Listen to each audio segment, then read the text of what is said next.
So light 'em up, up, up, light 'em up, up, up, light 'em up, up. I'm on fire. Hey everybody! With 2014 fast approaching, I thought it'd be a lot of fun to share my top 13 favorite movies of 2013. Now, when trying to figure out what movies were my top 13 favorites, it took me a little while to figure that out. I had to eliminate a couple movies from the list. I had a lot of trouble ranking them, and my ranking probably isn't the same as other people's rankings, but I ranked it how I saw them and how I enjoyed them. So I'm just gonna go down the list. I'm gonna start from 13 and go down to 1. And here we go.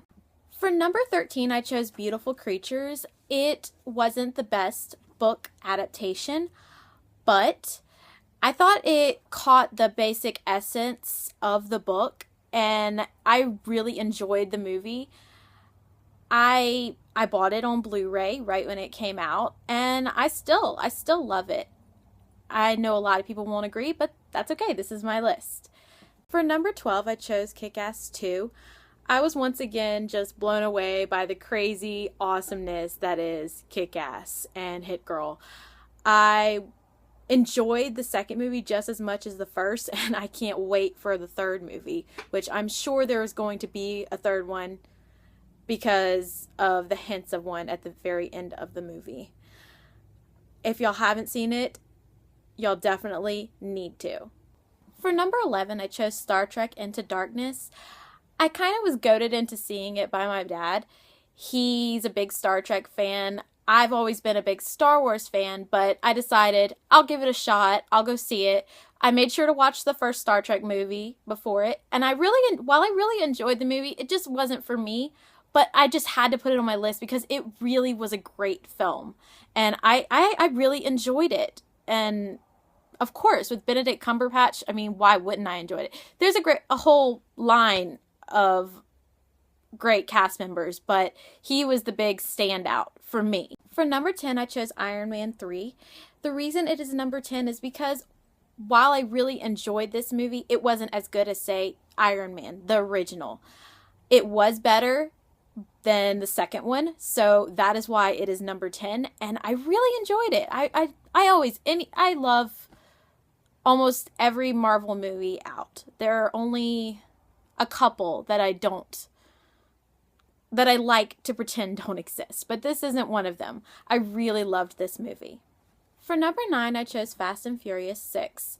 Now, one thing that really just got me to love this movie, besides it being a Fast and Furious movie, was the fact that it tied all of the movies together finally. And we finally get to understand how certain characters tie together for the different movies, like the Tokyo Drift movie, which was I was like, is that just gonna be off to the side and not really ever explained? But it's finally linked, and I'm really excited for that. While I'm excited for the next movie, I'm very upset because Paul is gone now, and it's gonna be very emotional. I will probably cry while watching the 7th movie, but the show must go on. I don't know. I think his brother is going to fill in for him, and they're gonna superimpose his head or something, CGI. I don't know. But anyways, Fast and Furious 6 is on the list because it earned it and deserved it. For number 8, I chose Oz the Great and Powerful. Growing up, I always loved the movie The Wizard of Oz, and when I heard James Franco was going to be playing Oz, I was ecstatic. The movie was above and beyond what I expected, and I think I could watch it several times over and over, back to back, and not get tired of it, because it was just a wonderfully done film, and I highly recommend it. For number 7, I chose Now You See Me. Now, for those of you that haven't seen this film, what have you all been doing for 2013? This movie blew everyone's mind. it kept me guessing the whole time I was watching it, and that is one thing that I really love in a movie. I didn't certain things I couldn't figure out until the very end, and I was still like thinking, how did they do that? And I love stuff like that, illusion and magic, and it's always great fun. So if y'all haven't seen this movie, which if you haven't, that's just sad, go see it. Number 6, I chose Frozen. Of course, it's on the list. It's an incredible movie. The animation, the music, it's all wonderful. And I'm 24 years old and I still love animated movies. But I am picky. I won't go and see an animated movie if I think it's going to be bad. But I went in there thinking this is going to be great. And it really, really, really was. It may not be The Little Mermaid to me, but it is up there. It's one of my favorite animated Disney films, and I will be buying it on Blu-ray. For number 5, I chose The Wolverine. Finally, a Wolverine movie that doesn't suck. This is one of my favorite characters. Understand this. The Origins Wolverine movie was horrible. What didn't even look like a complete film. The effects weren't cleaned up. They weren't polished. That you could still see things that you shouldn't be able to see in a completed film. But The Wolverine was awesome. Totally and completely awesome. If y'all haven't seen it, see it. It's amazing. For number 4, I chose Thor: The Dark World, aka Loki's World. Just kidding. But seriously, Loki owned in this movie.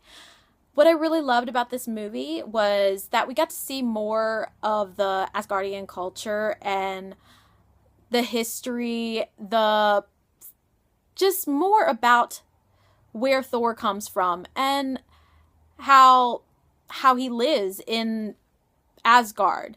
Whereas in the first movie, we see him all and he's just half of the movie, more than half of the movie, he's immortal. But that was pretty much what made the first movie great, was that whole origins type of story. But I really, really, really loved that we got to see more about just like Thor's family and how they interact with each other. Just everything. The only thing that I didn't really click with in the movie was the villain. He wasn't really a strong villain. He was kind of weak to me. Malekith, Christopher Eccleston, I mean, I like him, but I mean, the villain I wasn't very keen on. But I can overlook that, and that is why the movie is number 4, because it was awesome. And I can't wait to see more of Thor and Loki in whatever movies they end up in next, which Thor's next movie will be Avengers 2. I'm still hoping for a Loki movie. Number 3, I chose The Mortal Instruments, City of Bones. I am a huge fan of Cassandra Clare and all her books, so seeing this movie and experiencing this movie was the highlight of my year. I have all of her books, the Mortal Instruments books, and the prequel books behind me. You see them in all my videos. I am obsessed with these books. They are amazing, and I loved the way it was adapted in certain ways. Now, certain things about the adaptation were weak, as in people who haven't read the books wouldn't understand a lot of the story because a lot of things aren't explained. And I'm hoping if they do make the second movie that it's done better and people understand it better. For those that haven't read the books, of course. But it's a really great movie. The casting, the acting, I loved it. You might not like it, but it's on my list because I love it. For number 2, I chose The Hunger Games: Catching Fire. Talk about the best book adapted to screen ever. I felt like this was exactly the book from when I was reading it. I experienced everything that I felt in the book, and I don't have one complaint about the second film.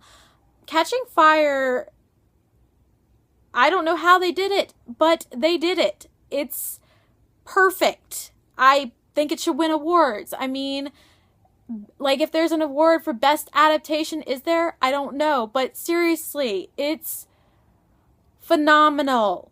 And I don't say everything is phenomenal, but this really is probably one of the most phenomenal movies I've ever seen because it is a great adaptation. So if y'all haven't seen it, see it. You won't regret it. For number 1, I chose The Hobbit, The Desolation of Smaug. It had everything that I look for in a movie. It had the cast, the script, the cinematography, the soundtrack, everything was what I wanted.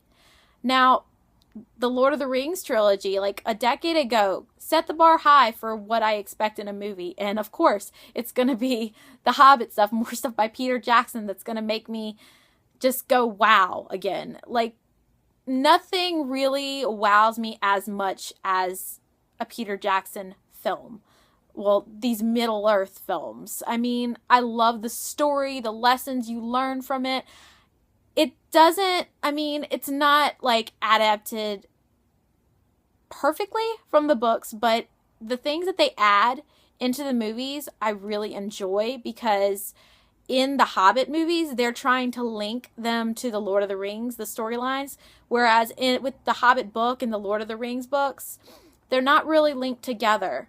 It's kind of, they're separate entities.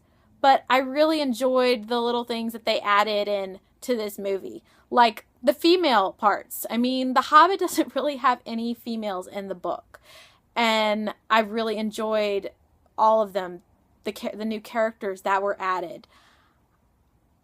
I was blown away by this movie. I mean, everything about it, it's a beautiful film, and I hope it wins some awards. I cannot wait for There and Back Again. Anyways, I hope y'all enjoyed this, my top 13 favorite movies of 2013. I'd really like to know what y'all enjoyed in 2013 as far as movies go. Please comment below and let me know. And if you want to see more videos like this, please like and subscribe, and have a great night. And Happy New Year.